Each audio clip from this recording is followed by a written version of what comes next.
നമസ്കാരം. ആർത്തലച്ചു പെയ്യുന്ന പെരുമഴക്കാലത്തും ചുട്ടുപൊള്ളുന്ന തീ പാറുന്ന വേനൽക്കാലത്തും ശുദ്ധജല ലഭ്യതയില്ലാത്ത പാലക്കാടൻ മണ്ണിന്റെ കുടിവെള്ള സ്രോതസ്സുകൾ അപ്പിടിയും ബ്രൂവറി കമ്പനിക്ക് എഴുതി കൊടുത്ത് കോടികൾ വാങ്ങാൻ തയ്യാറായ മുഖ്യമന്ത്രി പിണറായി വിജയൻ ഇപ്പോൾ 2026 നിയമസഭാ തെരഞ്ഞെടുപ്പ് അടുത്തിരിക്കുന്ന സാഹചര്യത്തിൽ തെരഞ്ഞെടുപ്പ് ഫണ്ടിന് വേണ്ടി ബാർ മുതലാളിമാർക്ക് കേരളത്തിൽ അനസ്യൂതമായി കള്ള് കച്ചവടം നടത്തുന്നതിന് വേണ്ടി സമയം എഴുതി കൊടുത്തിരിക്കുന്നു എന്നുള്ള വാർത്തയാണ് ഏറ്റവും പുതിയതായി പുറത്തു വരുന്നത്.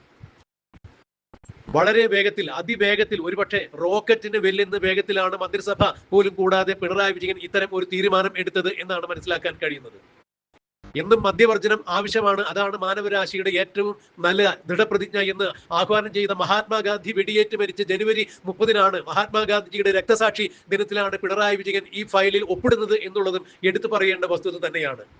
ജനുവരി 29 എക്സൈസ് വകുപ്പ് മന്ത്രിയായ MP രാജേഷ് ഈ ഫയൽ മുഖ്യമന്ത്രിക്ക് കൈമാറുന്നത്. മുഖ്യമന്ത്രി 30 തന്നെ ഫയലിൽ ഒപ്പിട്ട് 31 വിജ്ഞാപനമായി പുറത്തിറങ്ങിയിരിക്കുന്നു. പറഞ്ഞു വരുന്നത്, കേരളത്തിൽ ബാർ മുതലാളിമാർക്ക് കൂടുതൽ സമയം അനുവദിച്ചിരിക്കുന്നു. കള്ള് കച്ചവടം ചെയ്യുന്നതിന് വേണ്ടി കൂടുതൽ സമയം അനുവദിച്ചുകൊണ്ട് മുഖ്യമന്ത്രി പിണറായി വിജയൻ വിജ്ഞാപനം ഇറക്കിയിരിക്കുന്നു എന്നുള്ളതാണ്. അതും റോക്കറ്റ് വേഗത്തിൽ, മിന്നൽ വേഗത്തിലാണ് ഫയൽ നീങ്ങിയത് എന്നുള്ളത് കൂടി എടുത്തു പറയട്ടെ. സാധാരണഗതിയിൽ കേരളത്തിൽ ബാറുകൾ എല്ലാം പ്രവർത്തിച്ചിരുന്നത് രാവിലെ 11 മണി മുതൽ രാത്രി 11 മണി വരെ ആയിരുന്നു. എന്നാൽ ഇന്നിപ്പോൾ മറ്റൊരു മാറ്റം കൂടി വന്നിരിക്കുന്നു. മുഖ്യമന്ത്രിയുടെ പുതിയ ഉത്തരവ് പ്രകാരം രാവിലെ 10 മണി മുതൽ രാത്രി 12 മണി വരെ കേരളത്തിൽ എല്ലാ ബാറുകളും, അതായത് ടൂറിസം കേന്ദ്രത്തിലുള്ള ബാറുകൾ മാത്രമല്ല, കേരളത്തിലെ മറ്റ് ബാറുകൾ, ചെറുതും വലുതുമായ ബാറുകൾ രാവിലെ 10 മണി മുതൽ രാത്രി 12 മണി വരെ തുറന്നു പ്രവർത്തിക്കുന്നതായിരിക്കും എന്നുള്ളതാണ് ഇതിലൂടെ എടുത്തു പറയാൻ കഴിയുന്നത്. ഇത് മുഖ്യമന്ത്രി 2026 നിയമസഭാ തെരഞ്ഞെടുപ്പ് കണക്കിലെടുത്തുകൊണ്ട് ബാർ മുതലാളിമാരുടെ കയ്യിൽ നിന്ന് അതീവ രഹസ്യമായി കോടാനുകോടികൾ വാങ്ങിക്കൊണ്ട് തന്നെയാണ് ഇത്തരത്തിൽ ഒരു സൗജന്യം അവർക്ക് വേണ്ടി ചെയ്തു കൊടുത്തിരിക്കുന്നത്. മന്ത്രിസഭ പോലും ചേരാതെ, മന്ത്രിസഭയുടെ പോലും അനുമതിയില്ലാതെയാണ് മുഖ്യമന്ത്രി ഈ ഫയൽ നീക്കിയിരിക്കുന്നത് എന്നുള്ള ആക്ഷേപമാണ്, അതേക്കുറിച്ചുള്ള പരാമർശങ്ങളാണ് ഇപ്പോൾ സാമൂഹ്യ മാധ്യമങ്ങളിൽ എമ്പാടും പ്രചരിച്ചുകൊണ്ടിരിക്കുന്നത്. ഇടതുപക്ഷ സർക്കാർ അധികാരത്തിൽ വന്നാൽ ഘട്ടം ഘട്ടമായി മദ്യവർജനം നടപ്പിലാക്കും എന്ന് ഉദ്ഘോഷിച്ചുകൊണ്ടാണ് ഇവർ അധികാരത്തിൽ വന്നതെങ്കിൽ ഈ സർക്കാരിന്റെ കാലത്ത് മാത്രം, അതായത് ഈ കഴിഞ്ഞ 10 വർഷക്കാലം കൊണ്ട് 1000 ബാറുകളാണ് കൂടുതലായി അനുവദിച്ചത് എന്നുള്ളത് ഞെട്ടുന്ന യാഥാർത്ഥ്യം തന്നെയാണ്.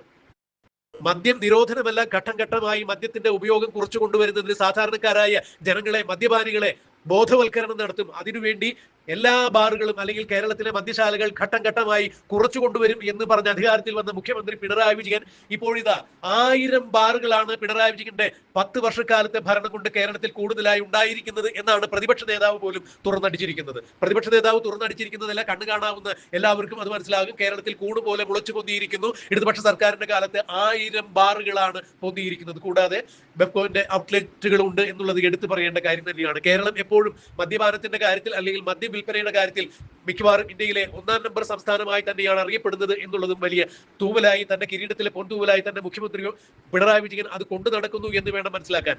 മദ്യവിൽപ്പനയിലൂടെയും ലോട്ടറി വിൽപ്പനയിലൂടെയും കിട്ടുന്ന വരുമാനം കൊണ്ടാണ് ഇപ്പോൾ മുഖ്യമന്ത്രി പിണറായി വിജയൻ തന്റെ മന്ത്രിസഭ തന്നെ ഉരുട്ടിക്കൊണ്ടു പോകുന്നത് എന്നുള്ളൊരു ആക്ഷേപം കൂടി ഇപ്പോൾ ഉയർന്നു കേൾക്കുന്നുണ്ട്. അതെന്ത് തന്നെയായാലും മദ്യ നയത്തിനെതിരെ കൃത്യമായ രീതിയിൽ ഞങ്ങൾ നടപടിയെടുക്കും എന്ന് ഉദ്ഘോഷിച്ചുകൊണ്ട് പടിപടിയായി മദ്യവർജനം നടപ്പിൽ വരുത്തും, മദ്യശാലകൾ എണ്ണം കുറച്ചു കൊണ്ടുവരും, കേരളത്തിലെ മദ്യ ഉപഭോഗം കുറയ്ക്കും, അതുവഴി കേരളത്തിൽ സ്വസ്ഥവും സമാധാനവുമായ അന്തരീക്ഷം സൃഷ്ടിക്കും എന്നൊക്കെ തെരഞ്ഞെടുപ്പ് വാഗ്ദാനങ്ങൾ നൽകിയ മുഖ്യമന്ത്രി പിണറായി വിജയനും എക്സൈസ് വകുപ്പ് മന്ത്രി രാജേഷും മാത്രം അറിഞ്ഞുകൊണ്ട് ഇപ്പോൾ കേരളത്തിൽ ബാർ മുതലാളിമാരിൽ നിന്നും കോഴ വാങ്ങിക്കൊണ്ട് അവർക്ക് കൂടുതൽ സമയം അനുവദിച്ചു കൊടുത്തിരിക്കുന്നു എന്നുള്ള വാർത്തയാണ് സാമൂഹ്യ മാധ്യമങ്ങളിൽ എമ്പാടും ഇപ്പോൾ ആളുകൾ ചർച്ച ചെയ്യുന്നത്.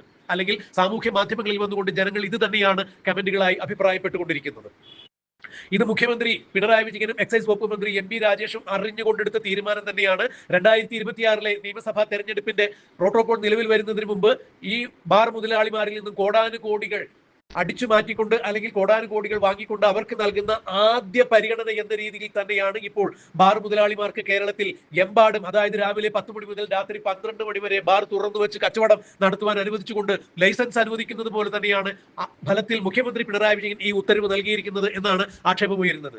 എന്തായാലും മന്ത്രിസഭാ യോഗം കൂടി ഇത് ചർച്ച ചെയ്തിട്ടില്ല എന്ന് പ്രതിപക്ഷ നേതാവ് പറയുമ്പോൾ മുഖ്യമന്ത്രി പിണറായി വിജയൻ തന്റെ ഭരണം അവസാനിപ്പിച്ച് ഇറങ്ങിപ്പോവാൻ കേവലം 2-3 മാസം മാത്രം അവശേഷിക്കുന്ന സന്ദർഭത്തിൽ പൊതു തെരഞ്ഞെടുപ്പ് 2026 പൊതു തെരഞ്ഞെടുപ്പ് പ്രഖ്യാപിക്കുവാൻ കേവലം കുറച്ചു നാളുകൾ മാത്രം മുന്നിൽ നിൽക്കെ മുഖ്യമന്ത്രി പിണറായി വിജയനും എക്സൈസ് വകുപ്പ് മന്ത്രി രാജേഷും നടത്തിയ ഈ നടപടികൾ അനധികൃതമാണ്. ഇതിൽ ബാർ മുതലാളിമാരുമായി ഒത്തുകളിച്ചിരിക്കുന്നു. മുമ്പ് KM മാണിയെ ബാർ മുതലാളിമാരിൽ നിന്നും കോഴ വാങ്ങിയ ബാർ കോഴ വീരൻ എന്ന് ആക്ഷേപിച്ച മുഖ്യമന്ത്രിയെ MP രാജേഷും ഉൾപ്പെടുന്ന ഇടതുപക്ഷത്തിന്റെ അപ്പോസ്തലന്മാർ തന്നെയാണ് മന്ത്രിസഭയിൽ പോലും ചർച്ച ചെയ്യാതെ ബാർ മുതലാളിമാർക്ക് കേരളത്തിൽ എമ്പാടും മദ്യം ഒഴുക്കുവാൻ വേണ്ടി അവർക്ക് രാവിലെ 10 മണി മുതൽ രാത്രി 12 മണി വരെ കച്ചവടം നടത്തുന്നതിന് വേണ്ടി, മദ്യവിൽപ്പന നടത്തുന്നതിന് വേണ്ടി മുഖ്യമന്ത്രി പിണറായി വിജയൻ സമയം അനുവദിച്ചുകൊണ്ട് ഉത്തരവിട്ടിരിക്കുന്നു എന്നുള്ളത് എടുത്തു പറയേണ്ട വസ്തുത തന്നെയാണ്. കേരളം ഘട്ടം ഘട്ടമായി മദ്യവർജനം നടപ്പാക്കും, കേരളത്തിൽ മദ്യവർജനം നടപ്പാക്കും, കേരളത്തിൽ മദ്യ ഉപഭോഗം കുറയ്ക്കും എന്നൊക്കെ ഗീർവാണം അടിച്ചുകൊണ്ട് ഭരണത്തിൽ വന്ന് മുഖ്യമന്ത്രി പിണറായി വിജയൻ ഇറങ്ങിപ്പോകുന്നതിന് തൊട്ട് മുൻപ് തന്നെയാണ് ബാർ മുതലാളിമാരിൽ നിന്ന് കോഴകൾ വാങ്ങിച്ചുകൊണ്ട് അവർക്ക് അനുസ്യൂതം മദ്യവിൽപ്പന നടത്തുന്നതിന് വേണ്ടി അനുമതി കൊടുത്തിരിക്കുന്നത് എന്നുള്ള ആക്ഷേപമാണ് ഉയർന്നു വരുന്നത്.